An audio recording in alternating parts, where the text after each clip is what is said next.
নমস্কার, স্বাগত আপনাদের ত্রিপুরা নিউজ 8 এর পর্দায়। আমি আপনাদের সাথে রয়েছি পূজা, একটি বিশেষ প্রতিবেদন নিয়ে।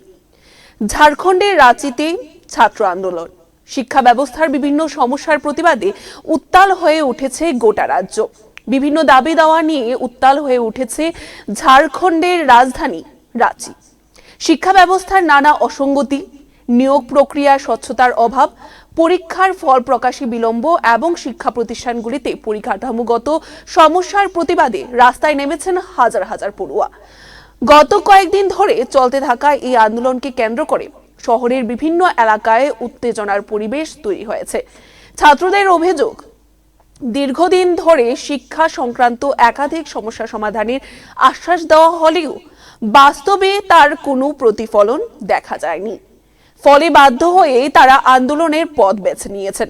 বিভিন্ন ছাত্র সংগঠনের নেতৃত্বে রাজ্যের গুরুত্বপূর্ণ এলাকাগুলিতে বিক্ষোভ, মিছিল এবং অবস্থান কর্মসূচির আয়োজন করা হয়েছে এবং এই বিষয়গুলোকে কেন্দ্র করেই বিশেষ উত্তাল পরিস্থিতি দেখা যাচ্ছে ঝাড়খণ্ডের রাঁচিতে। আন্দোলনকারী ছাত্রছাত্রীদের প্রধান দাবি হলো পরীক্ষার সময়সূচি নির্দিষ্ট করতে হবে এবং দ্রুত ফল প্রকাশের ব্যবস্থা করতে হবে। পাশাপাশি উচ্চশিক্ষা প্রতিষ্ঠানে শূন্য পদে শিক্ষক নিয়োগ, আধুনিক শিক্ষার সুযোগ বৃদ্ধি এবং সরকারি চাকরির নিয়োগ প্রক্রিয়ায় স্বচ্ছতা নিশ্চিত করার দাবিও জানানো হয়েছে। বিক্ষোভকারীদের দাবি, বহু শিক্ষার্থী দীর্ঘদিন ধরে চাকরির প্রস্তুতি নিচ্ছেন, কিন্তু নিয়োগ প্রক্রিয়ায় অনিয়ম এবং প্রশাসনিক জটিলতার কারণে তাদের ভবিষ্যৎ অনিশ্চয়তার মুখে পড়েছে।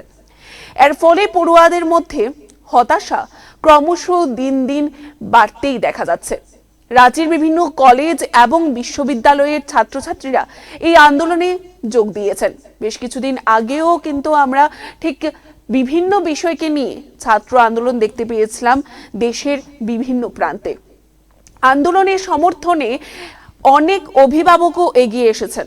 রাঁচির যে বিভিন্ন কলেজ এবং বিশ্ববিদ্যালয়ে ছাত্রছাত্রীরা আন্দোলনে নেমে এসেছে, সেই জায়গার কথা বলছি আমরা।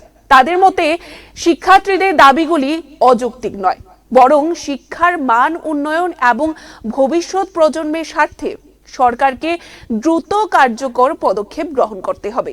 পরিস্থিতি নিয়ন্ত্রণে রাখতে প্রশাসনের পক্ষ থেকে নিরাপত্তা ব্যবস্থাও জোরদার করা হয়েছে। গুরুত্বপূর্ণ সরকারি দপ্তর এবং শিক্ষা প্রতিষ্ঠানের আশেপাশে অতিরিক্ত পুলিশ মোতায়েন করা হয়েছে। বিক্ষোভের সময় কিছু এলাকায় যান চলাচল ব্যাহত হয় বলেও জানা গেছে। তবে প্রশাসনের পক্ষ থেকে শান্তিপূর্ণভাবেই আন্দোলন পরিচালনার আহ্বান জানানো হয়েছে, সেই বিষয়টাও কিন্তু পরিষ্কার।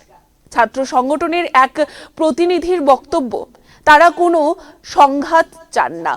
তাদের একমাত্র লক্ষ্য হলো শিক্ষা ব্যবস্থার উন্নয়ন এবং শিক্ষার্থীদের ন্যায্য অধিকার প্রতিষ্ঠা করা। যদি সরকার দ্রুত তাদের দাবির বিষয়ে ইতিবাচক পদক্ষেপ গ্রহণ না করে, তাহলে আগামী দিনে আরও বৃহত্তর আন্দোলনের পথেই হাঁটার ক্ষেত্রে হুঁশিয়ারি দিয়েছেন তারা। অন্যদিকে রাজ্য সরকারের পক্ষ থেকে জানানো হয়েছে যে শিক্ষার্থীদের দাবিগুলি গুরুত্বের সঙ্গে বিবেচনা করা হয়েছে। বিবেচনা করার পাশাপাশি সংশ্লিষ্ট বিভাগকে বিষয়টি খতিয়ে দেখার নির্দেশও দেওয়া হয়েছে। আলোচনার মাধ্যমে সমস্যার সমাধানের চেষ্টাও করা হবে বলেও আশ্বাস দিয়েছেন কিন্তু প্রশাসন পক্ষ। শিক্ষাবিদদের একাংশের মতে শুধু ঝাড়খণ্ডই নয়, দেশের বিভিন্ন রাজ্যেই শিক্ষা এবং কর্মসংস্থানকে কেন্দ্র করে ছাত্র আন্দোলনের সংখ্যা বৃদ্ধি পাচ্ছে। শিক্ষার্থীদের প্রত্যাশা এবং বাস্তব পরিস্থিতির মধ্যে ব্যবধান তৈরি হওয়ার কারণেই এই ধরনের পরিস্থিতির সৃষ্টি হয়েছে।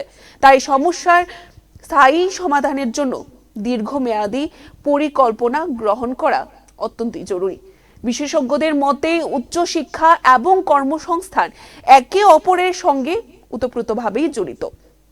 শিক্ষার্থীরা যখন তাদের ভবিষ্যৎ নিয়ে অনিশ্চয়তা ভোগেন, তখনই আন্দোলনে তাদের প্রতিবাদের অন্যতম একটি শ্রেষ্ঠ মাধ্যম হয়ে ওঠে। তাই শুধু সাময়িক আশ্বাস নয়, বাস্তব ভিত্তিক পদক্ষেপের মাধ্যমে বা পদক্ষেপ গ্রহণের মাধ্যমে এই সমস্যার সমাধান বাস্তব করা সম্ভব। বর্তমানে রাজ্যের পরিস্থিতি প্রশাসনের নিয়ন্ত্রণে থাকলেও আন্দোলনকারীরা তাদের অবস্থানে অনড় রয়েছেন। আগামী কয়েকদিনের মধ্যে সরকার এবং ছাত্র সংগঠনগুলির মধ্যে বৈঠক হওয়ার সম্ভাবনাও রয়েছে। সেই বৈঠকের পাশাপাশি ফলাফলের উপরই আন্দোলনের ভবিষ্যৎ অনেকটাই নির্ভর করবে বলেও মনে করছেন রাজনৈতিক যারা বিশেষজ্ঞরা রয়েছেন তারা। এদিকে সাধারণ মানুষের একাংশ মনে করছেন যে শিক্ষার্থীদের ন্যায্য দাবিগুলিকে গুরুত্ব দেওয়া উচিত, কারণ একটি রাজ্যের উন্নয়নের অন্যতম প্রধান ভিত্তি হলো শিক্ষা। আর এই শিক্ষা ব্যবস্থার উন্নয়নের জন্য সরকার, প্রশাসন, শিক্ষক এবং শিক্ষার্থীদের সম্মিলিতভাবে কাজ করা অত্যন্তই জরুরি বা প্রয়োজনীয়।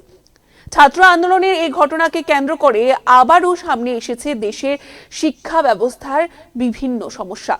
এখন দেখার বিষয় হচ্ছে আলোচনার মাধ্যমে এই অচলাবস্থার অবসান হয় কিনা এবং শিক্ষার্থীদের দাবি পূরণ করার ক্ষেত্রে সরকার কতটা দ্রুত পদক্ষেপ গ্রহণ করে সেটাই দেখার।